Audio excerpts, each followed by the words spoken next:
بعد رغبة ربنا في الصندوق. إذا رأيت ضميرك أشار لك أن مرتضى منصور ليس الأفضل فاختار الأفضل، لأن صوتك أمانة وشهادة. كنت بقول كده على فكرة، أنا جايبها لك معايا في 112 مؤتمر. أدي واحد.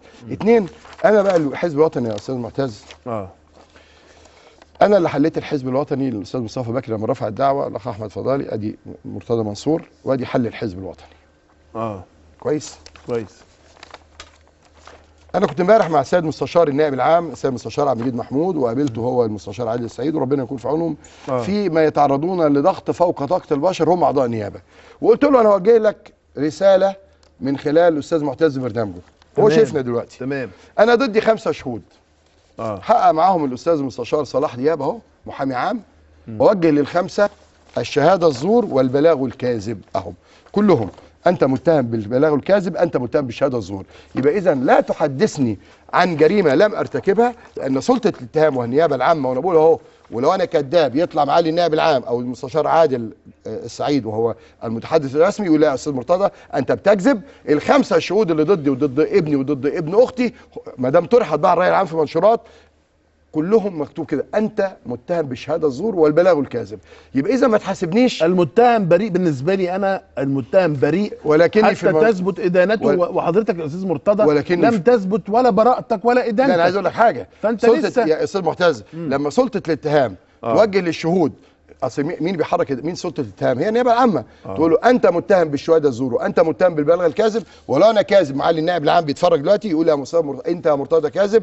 الخمسه على فكره ليه؟ لان تبين ان ال5 كانوا في بيوتهم، والاربعه في بيوتهم، والخامس كان في المنصوره وقال له كان في مصطفى محمود. ادي واحد. اتنين، تمام. انا جايب لك مضبطه. بس ايه علاقه هذا الكلام بالمنشور اللي بيحصل؟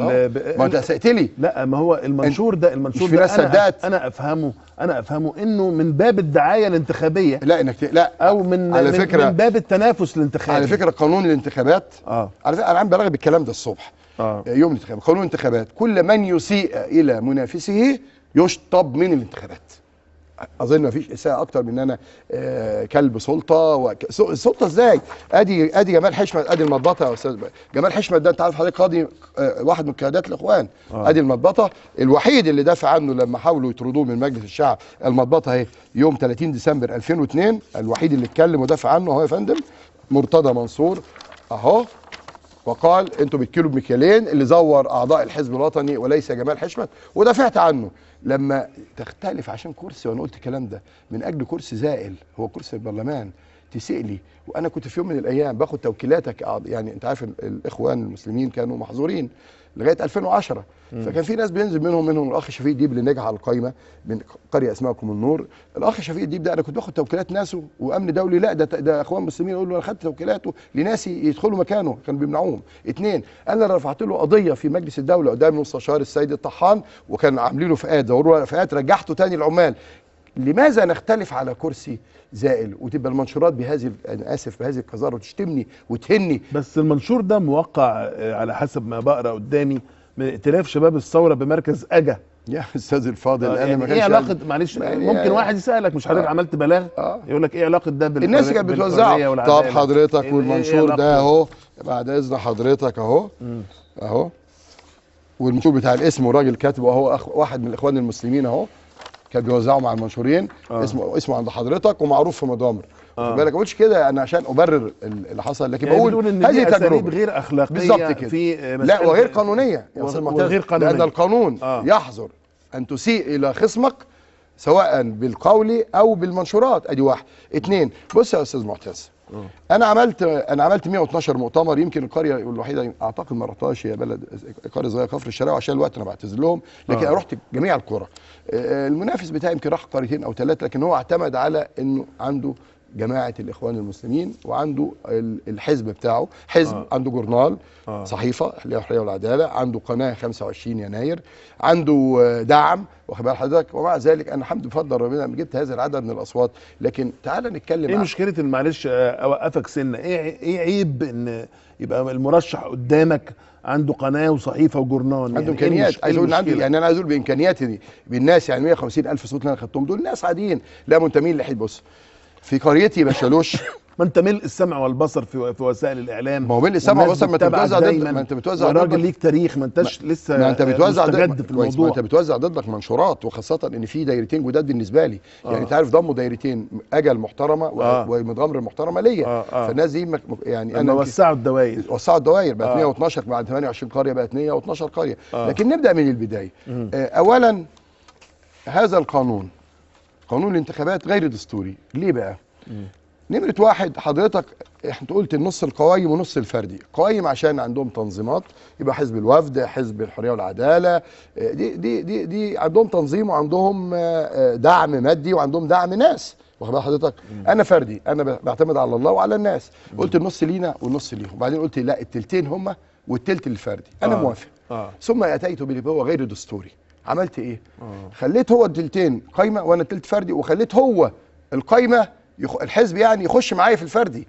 يعني لم يكتفي ان هو عنده قايمه خد هو تلتيني، واخد بال حضرتك، وانا التلت فقط، لا هو كمان بقى هو اصبح بينافسني على التلت بتاعي، وهذا غير دستوري لسبب بسيط جدا. حضرتك الفردي ده الراجل اللي هو ما عندوش امكانيات الراجل المستقل الذي ينتمي الى حزب. حضرتك خليت بتاع الحزب هو داخل حزب وداخل معاك في المنافسه في القايمه، يبقى اذا ما فيش مساواه. ادي رقم واحد. رقم اتنين، وده المهم جدا، طبعا انا بشكر اللجنه العليا للانتخابات، السيد المستشار عبد المعز ابراهيم. فرق شاسع بين اللجنه دي واللجنه بتاعت 2010، فرق شاسع جدا. قبل ما تشكر، بس انت عمال تشكر في ناس كتير جدا، واحنا ما عندناش سيستم برقيات الشكر دي يا استاذ مرتضى. لا انا عايز اقول انه حاولوا، يعني انت هل هتطعن على نتيجه هقول لك دلوقتي بس بعد ما اخلص. ليه بقى؟ الناس دي حاولت بقدر المستطاع، اجتهدت. المستشار عبد المعز، المستشار يوسف عبد الكريم، المستشار طه شاهين، اجتهدوا. الامن كان بيحمي اللجان، الجيش كان بيحمي اللجان. لكن شوف بقى الاتي، لما يبقى معظم الموظفين اللي بيساعدوا القضاه من حزب الحريه والعداله من نفس القريه، دي اللي ليست مساواه. انا مش جاي بقول الكلام دلوقتي، انا كلمت المستشار يوسف عبد الكريم ابلغته، كلمت محافظ القليه ابلغته، وقال دي مشكله احنا مش عارفين نحلها. يبقى من نفس الحزب الحريه والعداله ومن نفس القريه، واخد بال حضرتك، يبقى قاعد في اللجنه هو اللي هو مش مندوبي انا او مندوب الاخ بتاع حريه وعداله، لا ده الموظف اللي بامين السر اللي بيساعد القاضي. ادي رقم واحد. فدي يعني ضد مبدا تكافؤ الفرص. ادي واحد. اتنين، انا راجل النهارده عملت مؤتمر في مدينه اسمها اجا، ودي مدينه محترمه وكلهم شايفينه سامعني. هو في مدينه محترمه ومدينه غير محترمه؟ لا ده كل المدن محترمه. بقول لك يعني انا دايما بتكلم على البلاد انها بلاد محترمه، يعني ناس طبعا الناس وقفت يعني، واخد بالك. فلما انضرب عليا في المؤتمر 3 قنابل مولوتوف، ونشر ذلك الاستاذ حازم نصر اللي هو صحفي في الاخبار، كان موجود مندوب الاخبار في المنصوره. تمام. لا ما ينفعش، دي مش ما تبقاش انتخابات. 3 قنابل مولوتوف على المؤتمر بتاعك، وتعور 3 اشخاص. وتعور. بقول الكلام ده ناس سامعاني، لو انا بكذب حد يطلع وانا بيكذب. تمام. 3، حضرتك المسجد اللي قدامي في وشي على طول، في قريتي اللي هي بشالوش، خطيب المسجد يوم الجمعه اللي ينتخب مرتضى منصور يخش النار، واللي ينتخب المنافس يخش الجنه. فانا يعني حتى انا اندهشت وقلت واحد من القائلين وعظام اصدقائي يعني، فقلت له ده سيدنا ابو بكر الصديق رضي الله عنه لما قالوا له انت ضامن الجنه، لانه ده ابو بكر، قال لهم لا امن مكر الله، حتى لو رجل جوه ورجل بره لا امن مكر الله. وبعدين اللي بيقول يخش الجنه ويخش النار ده ربنا سبحانه وتعالى. ايه علاقه لعبه سياسيه فيها الكويس وفيها الوحش بان دون يخش الجنه وده يخش النار؟ وبعدين حضرتك حلفان المصاحف، تروح انت عارف الفلاحين ناس بسطاء، فلاحين بسطاء، تروح بالمصحف. انا مش عايز اقول طبعا الناس اللي قالوا لي انا رافض دون انه كان بيودوا زيت او سكر او الكلام ده، كلام انا برفضه، لكن يحلفوا على المصحف انك انت لو انتخبت الراجل دون هتخش الجنه وده يخش النار، ده كلام يا جماعه.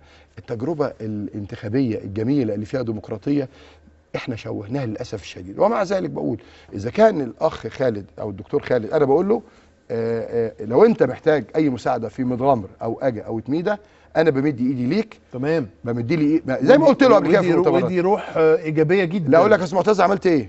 انا في الانتخابات وهو شايفني كنت راكب عربيتي وبمر على اللجان، فلقيته طالع من صيدليه، رحت نازل وبايسه وحضنه، قلت له نفس الكلام ده. لو ربنا وفقك، انا لان مدغمر دي بلدي واجا دي بلد جميله، بس دي مش عادتك مع منافسيك ابدا، لانه ممدوح عباس لو تفتكر بعد ما اثبتت المزور للانتخابات او حصل تزوير، انت عارف اتنازلت، وانا اللي اتنازلت هديه، عايز اقول لك هديه وخلاص. ما انتوا وقفلنا الصفحه، بقيتوا حبايب. لا انا شوف لم التقي بالاستاذ ممدوح عباس حتى هذه اللحظه، لكن انا لما شفت النادي بحاله انهيار واخد بالك. وشفت المئويه، الجماهير العظيمه عملت مئويه شفتها محترمه جدا في الماتش بتاع الفريق الاسباني. فقلت اقل هديه من مرتضى منصور اللي فيفا كتبت عنه الموقع الرسمي اشهر 3 في تاريخ رؤساء نادي الزمالك، حسن عامر والمهندس حسن عامر طبعا وحيدر باشا ومرتضى منصور، في فتره صغيره قعدتها اقل حاجه اعملها لهذه الجماهير انك تقفل الصفحه، ان اقفل الصفحه نهائي. سواء بقى واتنازلت عن حقي، على فكره اتنازلت كمان عن الحكم اللي انا اخدته لصالحي وقلت لهم اتفضلوا، واي مساعده لنادي الزمالك انا مستعد، انا جندي لنادي الزمالك زي ما بقول دلوقتي. انا جندي في متغمر واجا واتميده. جندي، عارف يعني ايه جندي؟ يعني يطلبوا مني دعم مادي، دعم معنوي، اي مشروع اقدر انا اساهم فيه. زي ما على فكره انا 5 سنين بس قعدتهم في مجلس الشعب، لكن 15 سنه كنت بيسقطوني. اللي بيقول لك اللي كاتب هنا الكلب النظام، هو مين يا استاذ معتز اللي سقطني بالتزوير في نادي الزمالك؟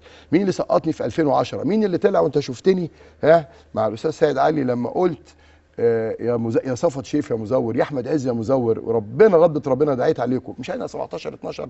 مين اللي رفع قضيه على الحزب الوطني وترافع مع مصطفى بكري والاخ الفضالي؟ مش انا. امال ليه دايما كان في فكره يا استاذ مرتضى ان حضرتك من الناس الكلام اللي بيتقال يعني، وطبعا الكلام ده معلوش اي اثبات او دليل، انما 100% حضرتك سمعت من الناس اللي كان بيستخدمهم النظام لاظهار ان الدنيا فيها معارضه. كلامك مظبوط. ليه؟ لو انا استخدمني النظام ما وقفش المضبطه عندك، اقول جمال حشمت اخويا هو عندك المضبطه ويرد عليها يا فندم. ايوه معايا، ويرد عليها كمال، اقول اللي زور الحزب الوطني يرد عليها كمال الشاذلي يقول لي اتكلم على قدك. عند حضرتك هنا كلام كمال الشاذلي رد عليا، ما ردش على جمال حشمت. اقول انتوا اللي بتزوروا الانتخابات. لو النظام بيستخدمني انا في ايه حسبي الله ونعم الوكيل، اخد 3 سنين مع شغل ونفاذ. هو فيه هزار في الكلام ده؟ انا لو نزار بيستخدمني يقتحم فيلتي 95 امن الدوله ويضربني طلقه تيجي في ايد امي تموت بعديها، يبقى احنا هو النظام بيهزر. انا لو النظام بيستخدمني سقطني 2010 وولع فيها في دماس والناس كلها شافت وانا بيتولع فيها جوه اللجنه، مين النظام؟ لكن انا ليا راي مش هغيره. في فرق بين النظام وفرق بين الدوله. واللي انا قلته الناس كلها بتقوله دلوقتي. النظام هو حسني مبارك. سقط النظام يوم 28 يناير عندما سقطت الشرطة وانهارت. أي نظام في العالم يسقط بسقوط الشرطة. سقطت الشرطة سقط النظام. أما الدولة، وأنا الوحيد اللي طلعت قلت مفيش حاجة اسمها مصطفى محمود، ولا في حاجة اسمها ميدان التحرير، ولا حاجة اسمها روكسي، ولا آسف يا ريس، خلي بالك والناس زعلت مني. مفيش حد يتأسف لحد. حسني مبارك زي أي نظام ليه مزايا وليه أخطاء. وحسني مبارك سرق حكمه، قتل حكمه، لكن ما تقولوش يا ابن كذا يا خنزير. ده رايي مش غيره. واخد بالك. اما الدوله بقى، اركان الدوله الاتي اللي انا خايف عليها، اللي انا طلعت من 4-2 مع الاستاذ سامر امين وقلت انا خايف على الدوله. ليه؟ لان عندما يسقط النظام مع الف سلامه كلهم خلاص في السجن، يقول لك عايزين محاكمه عادله ودوم اعدام. ده مش محاكمه عادله. والقاضي اللي ما يحكمش على مزاجنا نقعد نشتمه، دي مش محاكمه عادله. لكن الدوله ليه بقى؟ السلطه التشريعيه ما كانتش موجوده. دي بدأنا بيها هي اللي هو مجلس الشعب. وانا بقول بالرغم من التجاوزات التي حدثت، لكن هذا مجلس الشعب يعني بيعبر بنسبه كبيره جدا عن الناس. خلي بالك. يعني ما اقدرش اقول النهارده ان كل الدوائر كانت زي دائرتي، لكن في النهايه عايز اقول بيعبر عن الناس. 2، الشرطه تتعافى. محمد ابراهيم اللي هو محمد ابراهيم وزير الداخليه بدا زي ما شايفين، زي بالظبط واحد مكسوره رجله وابتدى يفك الجبس ويمشي واحده واحده. كلنا بندعم الشرطه المحترمه اللي بتحافظ على حقوق الناس. وانا بقول تاني، اللي ضرب امي طلقه في البلد وده امن دوله. انا ما عنديش مصلحه معاه، وابني كان اتخرج من كليه شرطه استقال تاني يوم احتجاجا على اللي بيحصل. خلي بالك. 3، القضاء. هو لما يبقى عندك قاضي قاعد على المنصه وتشد ويدي حكم لتاجر مخدرات، يتشد قاضي في العريش او في سينا، مش عارف بلد في الشمال، وتحطه هو في القفص وتطلع التاجر بره، يبقى انت مش بتهين القضاء؟ يعني ايه تمنع القاضي يقعد على منصته؟ يعني ايه قاضي كل ما يحكم يتشتم؟ يبقى انت بتضرب ركن من الاركان اللي هو رئاسه الجمهوريه للسلطه. ما عنديش سلطه تنفيذيه. انت شايف كان عندي رئيس وزراء اللي هو الدكتور عصام شرف، هو خلاص مشي. انا اول واحد قلت انه يعني مع احترامي الشديد لا يصلح رئيسا لحي العجوزه. هو كان موجود، هو راجل مؤدب ومحترم لكن راجل طيب. الدكتور الجنزوري مش عارف يخش مكتبه لغايه دلوقتي. فاضل حاجه واحده هي القوات المسلحه. القوات المسلحه دي، وانا بقول كلام مش هغيره، ما حدث في 25 يناير و28 يناير. وارجع لقناه الحياه الحمراء لما طلعت انا مع شريف عامر وطلعت مع هبه الاباصيري، كان حسني مبارك لسه موجود يوم 30 يناير، وقلت انا وابني في ميدان التحرير من يوم 25 و28، واللي بيحصل هناك دون لان في فساد وفي ظلم، ده من كان حسني مبارك موجود. ليه؟ لان انا كنت شايف، ونجيب ساويرس عمل مداخله معايا قال لا ده هم عشان الظباط. الظباط مين؟ ده الراجل بياخد ارض راجل اعمال ب 9 مليون، ثاني يوم بيبيع نصها بنص مليار وكسر ورات الناس خلاص. لكن بقول ما حدث في 25 يناير ليست ثوره ولا انتفاضه، ولكنها غضبه من الله سبحانه وتعالى على نظام ظالم فاسد، فسقط هذا النظام بعد ان بث الرعب في نفوسه وبث الشجاعه في نفوس ولادنا. لكن كان ستوب بقى، حسني مبارك مشي ستوب، عايزين نشتغل. مين اللي قال الكلام ده بقى؟ ابن دقدوس مؤتمر الشيخ الشعراوي، السائر الحق اللي انتوا بتزعقوا كل شويه. السائر الحق الذي يصور ليهدم الفساد ويقوم ليبني الامجاد. ما يقعدش طول النهار شغال بيعمل مظاهرات بيعمل اعتصامات. هقول لحضرتك حاجه، مش انا جبت 150,000 صوت اهو، يعني معايا 150,000 مواطن، مش انا بقى وشايف ان انا تعرضت لظلم وتزوير والورق اهو بتاع اللجان طالع واللي انا تعرضت له، مش كنت ممكن اقطع طريق الزقازيق والمنصوره؟ ليه انا ما عملتش ده؟ انا بخاف على بلدي، وبقول له اي واحد خاف على بلدك سيبك مصلحتك الخاصه. مصر بتمر يا استاذ معتز في عنق زجاجه. ال 150,000 دول انا ممكن اجمعهم في ثانيه، وادي طريق المنصوره السريع وطريق الزقازيق السريع وطريق دمياط السريع واقطع الطرق. لكن انا بقول هذا عبث. ليه؟ لانه ليس من الاسلام انك تضر الناس. واحد عايز يعدي يا اخي عنده حد مريض، واحد عايز يروح شغله، للاسف ده اللي بيحصل دلوقتي. وبعدين تعالى كده، انت عايز تهدم اي بلد في العالم اهدمها بثلاث حاجات. نمره واحد اهدمها باقتصادها. حتى لو بني ادم عادي عايز تهدمه جوعه، مفيش فلوس هيبتدي يمد ايده. اي بلد في العالم، انا عندي العمله الصعبه من 36 مليار دولار، احنا النهارده 16، يعني اكتر من الصالح راح مني. انا اللي عندي سياحه، انتاج متوقف، استثمار، كل المستثمرين كل ما يشوفوا وزارات بيخافوا ويمشوا. يبقى اذا انا بضربك في اقتصادك. فاضل لك حاجتين اخلاقيا، لما اشوف بنت طالعه عريانه ملط على موقع من المواقع وملط، وبعدين نقول دي شباب مصر، لا دي مش شباب مصر. يعني يقولوا اصل الولد يطلع يقول لك الديانه انه ملحد، بعلم شبابنا دي اخلاقيات. ضربت الاخلاقيات، ضربت الاقتصاد، فاضل الحاجه الثالثه الفتنه. عملت فتنه بين المسلم والمسلم، المسلم الصوفي والمسلم الازهري والمسلم الاخواني والمسلم السلفي. مش ده اللي بيحصل؟ والمسلم العادي اللي زينا بيصلي الفجر حاضر ولكن مش منتمي لاي جماعه من دول، خلاص. وبين المسلم وبين المسيحي وبين الجيش وبين الشعب، وبين الشعب وبين الشرطه. انت داخل على انهيار دوله، ولن يسمح بانهيار دوله. ده اللي انا بقوله وعتابي. بس ممكن ناس ترد عليك تقول لك المفروض ان كان في وعود بتطهير المؤسسات، وكان في وعود بتطهير الاعلام وتطهير القضاء وتطهير مؤسسات الدولة المختلفة، ولغاية دلوقتي الناس مش لامسة هذا التطهير. كلامك مظبوط. انما قبل ما ترد على النقطة دي، حضرتك بمناسبة انك قلت ان الاحتياطي النقدي بتاع مصر نزل للنص من سنة لغاية دلوقتي، مما يضع المجتمع المصري في أزمة اقتصادية بالزبط. ربما تكون يعني طاحنة بالظبط. حضرتك اتهمت الإخوان المسلمين بتلقي أموال من الخليج. شوف يا جماعه الاخوان المسلمين قايمه اصلا على التبرعات. خلي بالك، اصلا كل ما بقول لك معظمهم اصدقائي يعني هم قايمين على التبرعات. يعني بيجي لهم اولا هم مليونيرات العالم. واوعى تنسى ان السيد خيرت الشاطر كان معايا في سجن المزرعه، والسيد مالك كان معايا في المزرعه، وعمنا مفتوح كان معايا في اللومان. يعني كلهم كانوا، يعني ما انت عارف ده، ما هو النظام اللي حبيب دي دون حبسني يعني لففني وانا مش اخوان، واخد بالك. يعني لو احنا بنهزر مع بعض يا استاذ معتز، ده انا قرار، ده انا بطلع 3/4 المده تطلع من السجن. انا الوحيد شالوا اسمي من القرار الجمهوري عشان النظام بيحبني. انا عارف، ما حضرتك طلعت معايا اول ما طلعت، لو تفتكر. طبعا وبعدين النظام اللي يحبني الوحيد اللي قال رقم 10 خرب مصر الطويل احمد نظيف والقصير احمد عز، والوحيد اللي قال زكريا عزمي يا زكريا عزمي اتقي ربنا قتلت 1200 واحد في العبار. نظام مين اللي يعني بيهزر معايا في السجن يا عم؟ يبقى هزار تقيل. لكن بقول لك طب الاخوان قالوا لك ايه في السجن بقى على موضوع التمويل ده؟ لا انا مش بقول التمويل، لا انا بقول انه فاكر لما طلعت قلت لك اول بتقول لي انت شفت ايه في السجن؟ قلت لك شفت الله. قلت لي ازاي شفت؟ قلت لك شفت ايه من ايات الله، الزنزانه اللي خيرت الشاطر كان بيتحايل على المأمور انه يوضبها وتبقى ادميه. خلاص. وبعد عناء شديد عملوها له، هي اللي فيها حبيب العدلي. هو في ايه من، يعني انا عايز اشوف الناس، اشوف الناس دي مش باب الشماته، عايز اشوف الناس دي من باب العبره. يعني يا ريت تبقى عبره. يعني اصل يقول لك ايه، شوف الراجل، يعني في مذيعه مش عايز اقول اسمها تقول لك ايه، وطول النهار حسني مبارك بيلعب في مناخيره وجاي نايم. لا، الشماته ما تنفعش، لكن خديها عبره.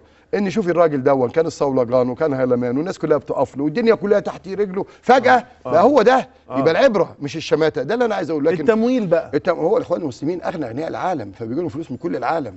ايوه بس لما في بعض الشخصيات السياسيه والبارزه في عندهم بنك، في المجتمع زي حضرتك عندهم بنك، لما تقعد تتكلم على مساله التمويل من الخارج، اعتقد لو انا مش غلطان ان فيها ايحاء او اسقاط على ان ده شيء يعني مش ايجابي. لا لا لا لا شيء لا, شيء لا. هم الاخوان المسلمين عارفين. على فكره الشهيد حسن البنا لما توفى ماتوا في جيبه 6 جنيه ومذبحه 99 حبايه، هذا الرجل الشريف خلاص. لان كانت دعوه من البدايه تحولت بقى الى العنف هؤلاء الاحفاد.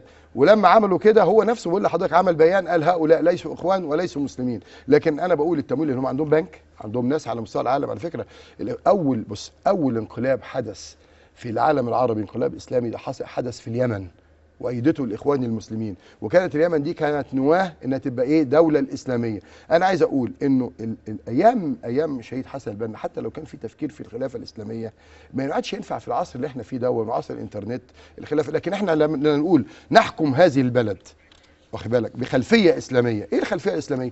هو انا عايز اقول لك هو الاسلام مش بيحرم الخمر والانجيل بيحرم الخمر، بيحرم السرقه بيحرم السرقه، بيحرم الزنا بيحرم الزنا. عايز اقول الاديان السماويه اللي جايه من عند ربنا سبحانه وتعالى كلها ليها ثوابت.